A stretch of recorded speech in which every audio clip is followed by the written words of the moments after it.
I've told this story maybe 4 times in my whole life. Twice to people who didn't believe me. Once to a man who did and went quiet for an hour afterward. And now to you. You want to hear about the night the sky split open over Brackett Cove. Fine, but you have to let me tell it the slow way. The way it happened. Because if I jump to the end, to the part with the soldiers and the boats, and the thing I still can't say without my voice going, you won't understand why we did what we did. You'll think we were brave. We weren't brave. We were just stubborn and cold, and we'd already decided something before we even knew we'd decided it. My name is Cass. Back then I ran the rescue boat for the Cove. 41 years old, divorced, 2 bad knees, and a dispatch radio that crackled like it was frying eggs. That was my whole life. Pull people out of the water who shouldn't have gone in. Tow back the idiots whose engines died past the bar. Bring home the ones who didn't make it when the sea let me. Brackett Cove isn't on most maps anymore. 200 people, give or take, on a hook of gray rock up north where the coast stops being friendly. We had a harbor, a fuel dock, one bar called the Anchor that should have burned down years before it finally did, and a fish processing shed that ran on machines older than me. By the year I'm telling you about, the rest of the world had gotten shiny. They had the delivery drones, the cars that drove themselves into ditches, the little wrist screens everybody talked to. We had 2 of the delivery drones. One of them flew into the water tower its first week, and we never replaced it. So when I say futuristic, I want you to understand the future came to everyone else. We got the leftovers, a weather buoy that talked, a coast scanner the government bolted to the lighthouse that nobody trusted. That's the kind of place we were. Old hands, new toys we didn't ask for. It was the 2nd week of November. I remember because the herring were late and everybody was angry about it. The night it happened, I was out on the breakwater past midnight. Couldn't sleep. I get like that when the wind turns. The cold up there isn't a sharp cold, it's a heavy one, sits on you like a wet coat. The fog had come in thick enough that I couldn't see the channel markers, just hear them, the slow clang of the bell buoy out past the point. Clang. Wait. Clang. And then the fog turned green. I don't mean a little. I mean the whole world went the color of a bruise, top to bottom, and the air made a sound I felt in my teeth before I heard it in my ears. Low. Wrong. Like a foghorn played underwater and backwards. I looked up. There was a crack in the sky. That's the only word I have for it. A line of white light, jagged, splitting the dark right down the middle, and something was coming through it. Coming down. Trailing fire that wasn't orange, it was that same sick green, peeling off in sheets. It wasn't falling like a meteor. A meteor falls clean. This thing was fighting. It pitched and rolled and tried to pull up, and I swear to you I could feel it wanting to live. The whole sky screamed with it. And then it hit the water past the bar, maybe a half-mile out. The sound came a beat later. Not a bang. A clap deep enough that the breakwater stones jumped under my boots and the fuel dock lights all went dark at once. The water lifted. I watched a wave come at me out of the fog, black and curling, and I had just enough sense to grab the rail before it broke over the breakwater and try to take me with it. When I came up coughing, soaked through, the green was gone. The fog was just fog again, and out past the bar in the dark something was burning on the water, hissing, going out. I want to tell you I thought clearly. I didn't. My first clear thought was the same dumb thought I'd had 100 times in 20 years of rescue work. Somebody's out there. I ran for the boat. Now here's where people stop believing me, so let me slow down. I didn't go alone. By the time I'd kicked the rescue boat's engine over, half the cove was awake. The clap had shaken windows all the way up the hill. Doors were opening, flashlights coming on, and the first one down to the dock was a kid named Theo, 18, all elbows, worked the fuel pumps and wanted to be a pilot someday. He jumped aboard without asking. Then old Ardith, who'd run the processing shed for 30 years and had hands like tree roots, came down with a coil of rope over her shoulder and just stepped on like she belonged there. Which she did. "Engine sounds rough," she said. Everything sounds rough tonight, I said, and we went. The bar was ugly. The wave had stirred everything up and the current was running hard. We took spray over the bow the whole way out, the searchlight cutting a cone through the fog that showed us nothing but more fog. Theo was up front with the spotlight. Ardith stood midship, steady as a piling. I had the wheel and a knot in my chest the size of a fist. We smelled it before we saw it. Not smoke, not fuel, something else sharp and clean and a little sweet like cut metal and rain and something I had no name for, the smell of nothing on earth. Ardith caught it too. I saw her nose wrinkle. Then Theo's light found it.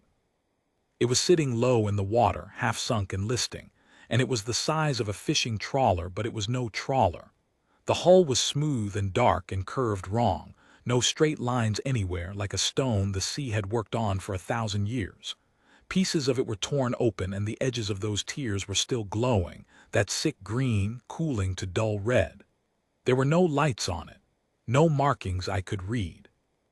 Just a long, low shape dying in my harbor's outer water, steam rising off it where the cold sea was eating the heat.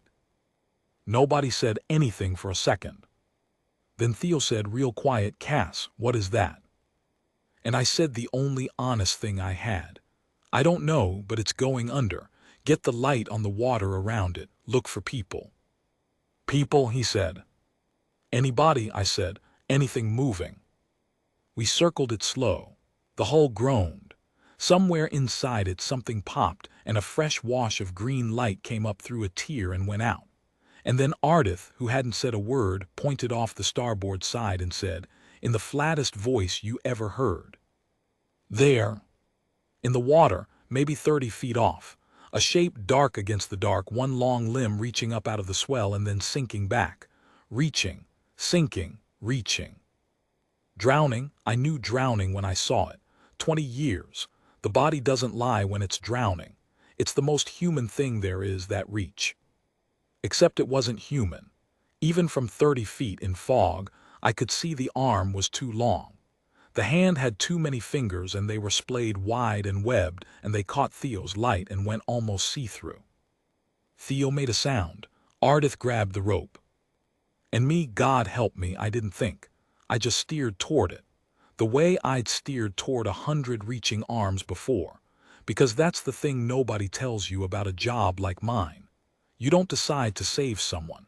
You've already decided, years before, on some night you don't even remember, and after that your hands just do it. "Bring us alongside," Ardith said, already feeding out rope. "Theo, hold the light steady or I'll throw you in after it." I brought us alongside. We pulled 3 of them out of the sea that night. I'm going to call them what we ended up calling them because their real name, the sound they made for themselves, isn't a thing a human mouth can do. It was low and it hummed, and it came up through their chests with a kind of light, a soft glow under the skin of their throats, pulsing with the sound. We tried for weeks to make it. Best we ever got was a hum that made us all laugh and made them, I think, laugh too. So we called them the Lantern Folk, the Lanterns because of the light. The first one we hauled aboard was tall, would have been near 8 feet standing, but it couldn't stand. It just folded onto my deck in a heap of long limbs and lay there shaking, water pouring off skin the color of wet slate, gray going green where the light moved under it. Big dark eyes, no whites, set wide. A mouth that didn't open the way ours does. And it was hurt. One whole side of it was wrong. A wound that didn't bleed red but leaked something dark and thick. And where the dark stuff touched my deck it smoked. It looked at me. I have been looked at by a lot of frightened people. Drowning makes a person's eyes go to a certain place, a place past you, looking for something to hold on to. This was that exact look. The exact one.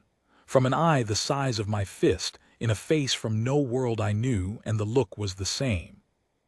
I'm not a poet. I just want you to understand, I knew that look. There was nothing alien about it at all.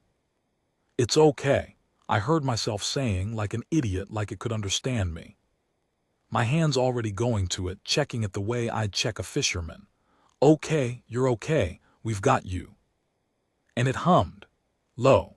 The light under its throat pulsed once, weak, and it reached up with one of those long webbed hands and closed it gently, so gently, like it was afraid of breaking me, around my wrist. The second one came up easier, smaller, quicker.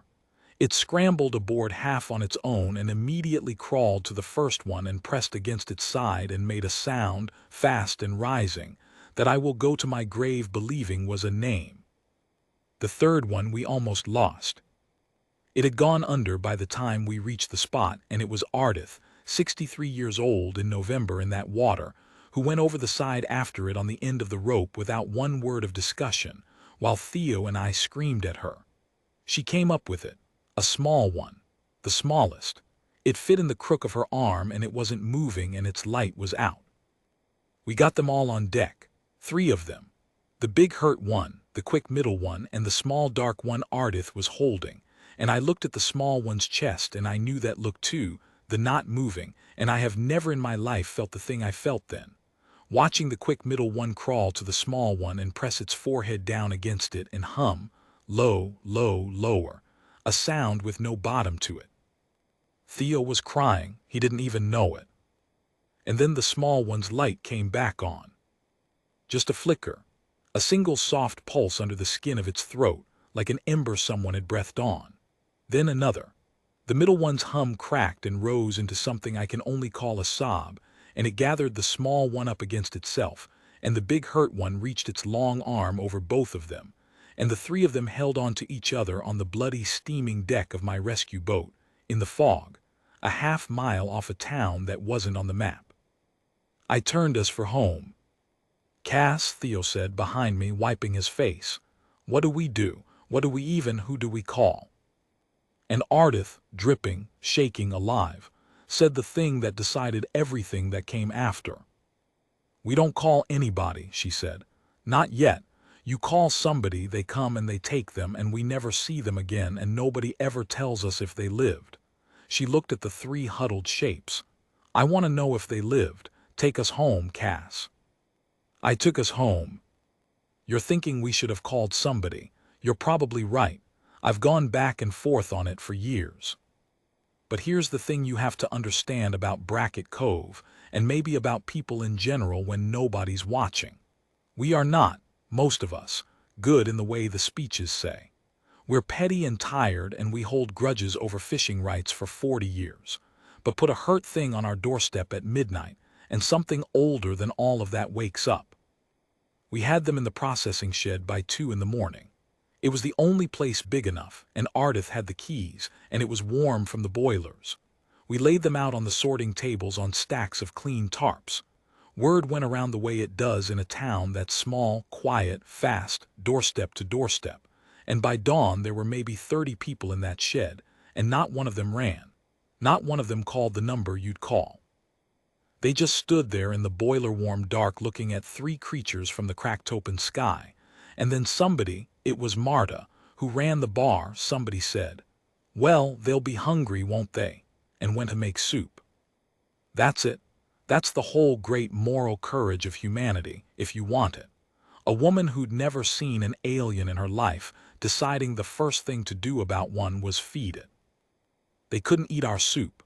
Their bodies didn't work that way. We figured that out later the hard way watching them. But the middle one, the quick one, came to understand what Marta was trying to do.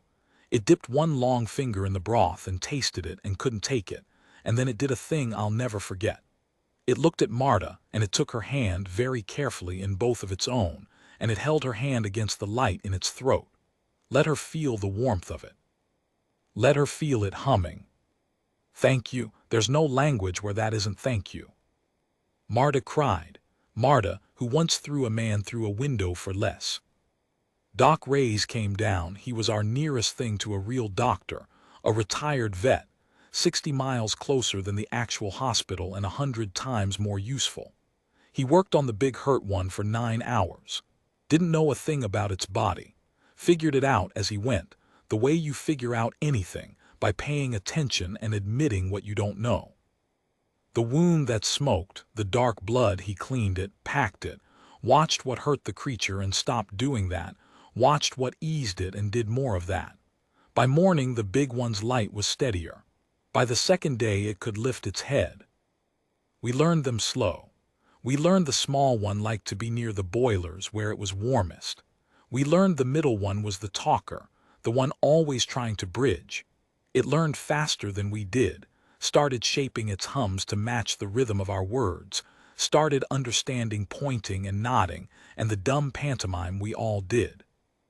We learned the big one was the one the other two looked to, the steady one, and that when it was in pain it didn't make a sound, just held very still and let its light dim, and that the small one would press against it whenever that happened like it was trying to give some of its own light back. We didn't know what they were to each other.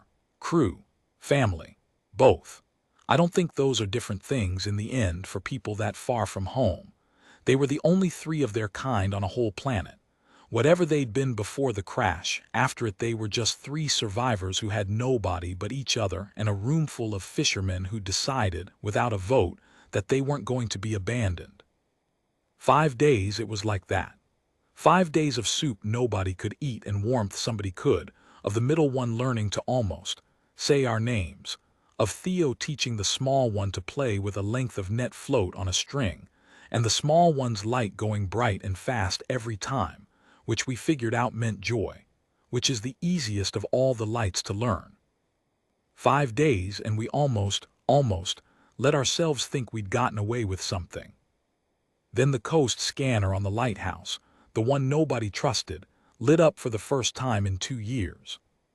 And the thing it was screaming about wasn't coming up out of the water. It was coming down out of the sky.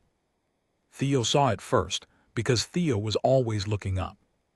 He came running into the shed near sundown on the 5th day, white as the fog, and he couldn't get the words out at first. He just pointed at the door. Ardith and I went out. The clouds to the north were lit from inside. Not green this time. A hard white blue, steady, no flicker, and it was moving, sliding down the sky toward the cove, slow and certain, the way the first one had never moved. The first one had fallen. This one descended. There's a difference and your whole body knows it. One is an accident, the other is a decision. The bell buoy started ringing without any wave to ring it. The middle lantern came to the shed door behind us. It looked up at the light in the clouds, and I watched the light under its own throat do something I'd never seen it do. It went out, all the way out, dark. And then it turned to me and it took my hand, and it pressed it not to its warm throat this time but flat against the door of the shed, and it pushed, gently, gently, always so gently, like it was trying to make me understand something. Inside, get inside, hide. It was afraid, not of falling, not of drowning, of that. And in that second, watching a creature from the other side of a cracked open sky beg me with the only word it had to get to safety, I finally understood what we'd actually done 5 days before, when we'd pulled 3 reaching arms out of a cold black sea and decided not to make the phone call. We hadn't rescued some survivors. We'd taken something that had been written off, and whoever did the writing off had just shown up to settle the account. The light came down out of the clouds and stopped over the water, dead still, a half-mile off the bar, right above the spot where the dark hull had finally slipped under 3 nights before. It hung there, silent, enormous, blotting out the early stars. And then a voice came across the whole cove at once, from everywhere, from the air itself, in a language that was all hard edges and no warmth, and not one of us understood a single word of it. Except the meaning. The meaning came through fine. You have something of ours, bring it out. End of part 1, this installment, approximately 250 words. Adif Yahantak part 1 Kapela half high, hook plus setup plus build tension, climax key threshold tack. Honest count approximately 250 words. Toe part 1 key 89k target tack pahin chain key liai ek or installment chahiai. The standoff begins. The town's choice under pressure, Doc and the big lantern, the negotiation attempt building toward the part 2 climax. Bolo continue part 1, main issy voice or flow main next, words lick dunga, no recap, no filler. Fur Part 2 Main Full Climax. Human Refusal versus Galactic Enforcement. Resolution or Ek Emotional Ending Line de Dunga. Ya agar kuch tweak karna ho, narrator ka gender, setting cold ko si kahin or, ya lanterns ka design to abhibada do, aja just kar detahun, you said. Part 2 Part 26, 01 p.m. Claude responded. Thik hi adif, chout hain Part 2 p. Reconciled user direction with narrative structure and packing reconciled user direction with narrative structure and pacing Thik hi adif, chout hain Part 2 p. Part 1 Ka Standoff Jahan Ch Hoda Tha, Galactic Ship Survivors Ko Wapas Mong Rahai Hai, Wahan Si Directly Pick Kar Raha Hoon, no recap. Ye Part 2 Climax plus Resolution plus Ending Line Carry Karda High. Resolution Human Dignity or Stubbornness Si Ada High, Kissy External Rescue Fleet Cavalry Si Nahai, Ban Trope Avoid. Honest Count is Installment Ka approximately 400 words, Agar Part 2 Ko by Full 89K Tax Stretch Karna Ho To. Continue Part 2 Baldina, Main Bina Filler Ki Aj Lajanga. They arrived on Earth by accident. Humanity refused to abandon them. Part 2 of 2. Nobody moved for a long time after the voice stopped. 200 people, more or less, stood in the cold on the harbor road in the breakwater and in the doors of their houses, looking up at a thing the size of the whole town hanging over the water without a sound. The bell buoy had stopped ringing. Even the sea had gone quiet, the way it does before weather, like it was holding its breath with the rest of us. I want to tell you we had a plan. We didn't. What we had was Ardith, standing in the shed door with her arms crossed, and the middle lantern pressed to her side with its light gone dark, and Doc Ray's inside with the big one, and Thea, next to me with his fists balled up so tight his knuckles had gone white. And what we had was a choice that didn't feel like one. They'll kill us, Theo said. His voice cracked on it. If we don't give them back, look at that thing, they'll kill the whole cove. Maybe, Ardith said. Maybe. Maybe they will. She didn't look away from the ship. And maybe they won't, but I know what happens if we hand them over. There's no maybe in that one. She finally turned and looked at the boy. You pulled the small one's float on a string for 5 days, Theo. You watched its light go bright. You want to be the one who carries it out to that. Theo didn't answer. He couldn't. None of us could. The voice came again. The same hard edges, the same nothing warmth. And this time, after the alien words, there was a pause, and then the same meaning came through in our own language, flat and perfect, and somehow worse for being understandable. The damaged unit is property of the conquered. Surrender it and the 2 strays. Failure to comply is theft. Theft is settled at the source. Strays. That was the word it used for them. Not survivors, not crew, not even prisoners. Strays. The way you'd talk about dogs. And something happened in me when I heard that word that I have never been able to fully explain to anyone since. A cold thing. A still thing. The same thing, I think, that had moved my hands toward that reaching arm in the water 5 nights before, except now it had a target.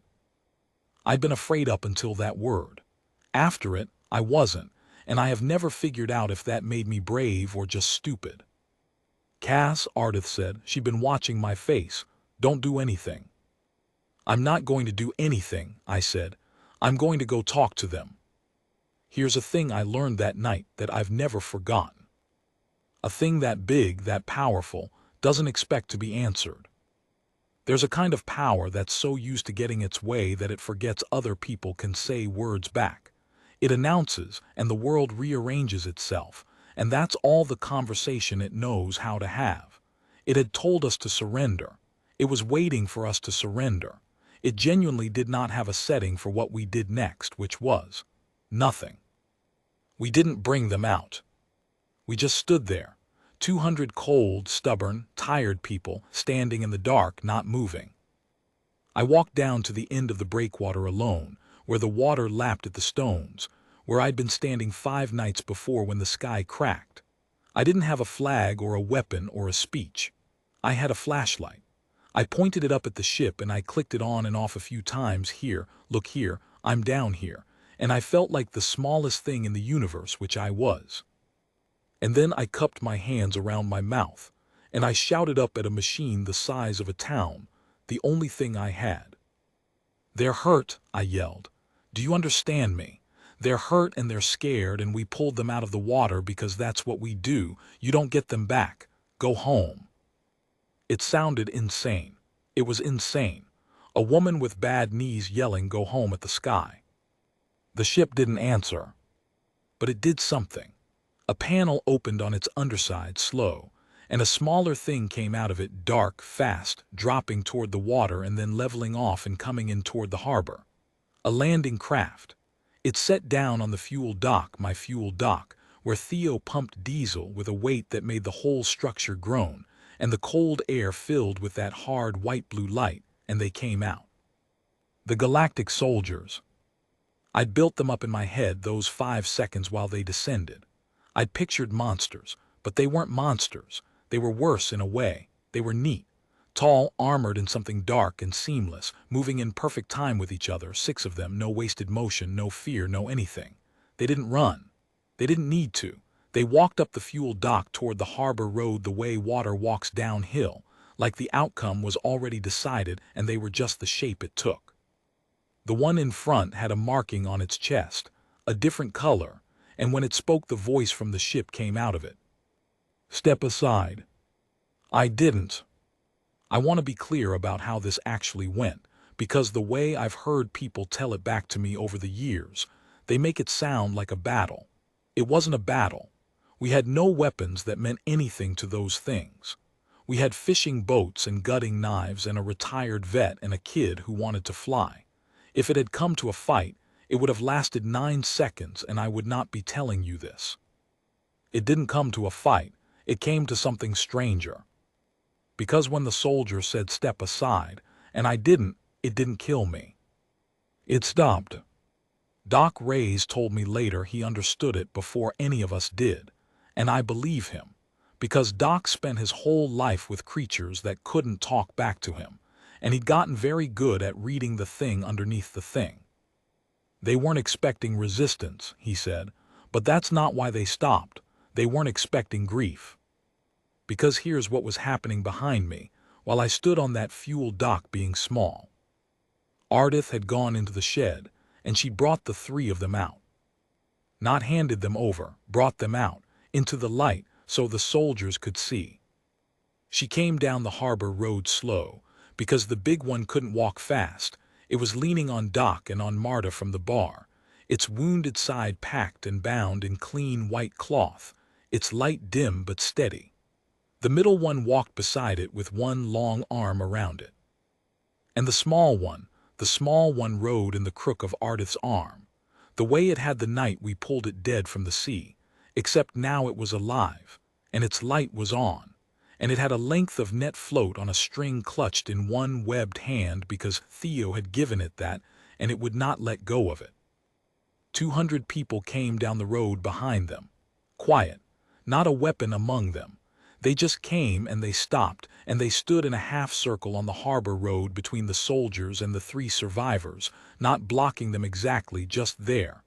Present, witnesses, a wall made out of nothing but the fact of being seen. And the lead soldier looked at the 3 lanterns. It looked at the white cloth on the big one's wound, cloth, our cloth, torn from somebody's good bedsheets and boiled clean. It looked at Marta's arm holding the big one up. It looked at the small one and the net float on the string. It looked, I think, I will believe this until I die, at the fact that the strays it had come to collect were cared for. That somebody had cleaned the wound. That somebody had kept the small one warm. That the property it had written off as damaged had been picked up by a world it had never heard of and treated like it mattered. It had a setting for resistance. It had a setting for theft. It had a setting for war. It did not have a setting for that. The middle lantern stepped forward. Out in front of the big one, in front of all of us, between us and the soldiers.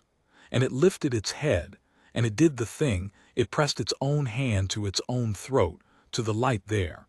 and then it held that hand out open toward the lead soldier, showing it the warmth, the same gesture it had given Marta over the soup. Thank you, but it wasn't thanking the soldier. I understood that even then. It was showing the soldier what we'd given it. It was saying, look what they did. Look what these creatures did for me that you would never have done.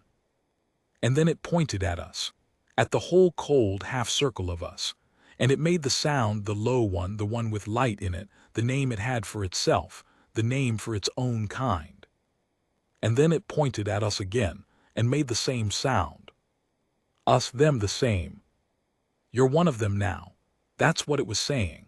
Whatever I was when you wrote me off, I'm one of these now. And you don't get to settle anything at this source, because this source decided I was worth pulling out of the water, which is more than you ever did. I don't know what happened on that ship in the next 2 minutes. I've thought about it for years. Maybe there was an argument up there we couldn't hear. Maybe the rules of the conquered, whatever it was, had some line in them about a claimed people, an adopted people, a people who'd been taken in. Maybe somewhere in all that hard-edged law there was a clause about what you can't take back once another world has chosen to keep it. Or maybe it was simpler than that.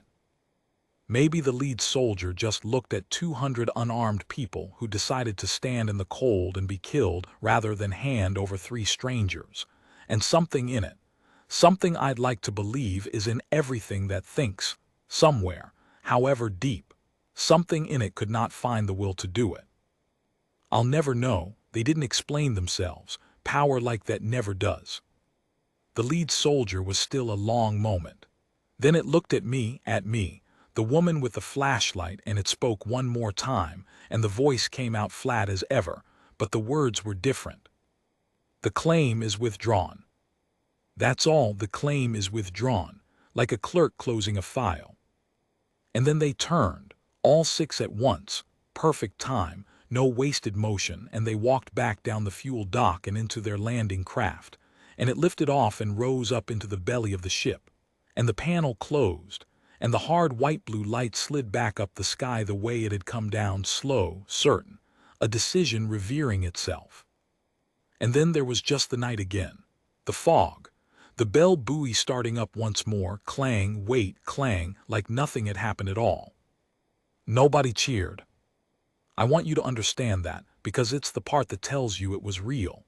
In the movies they cheer. We didn't. 200 people stood on a cold harbor road and watched the sky close up, and nobody made a sound, because we were only just then understanding how close it had been, and you don't cheer about that. You just stand there shaking and feeling your own heartbeat and being glad, in a quiet, wrecked way, to still have one. The small lantern broke the silence.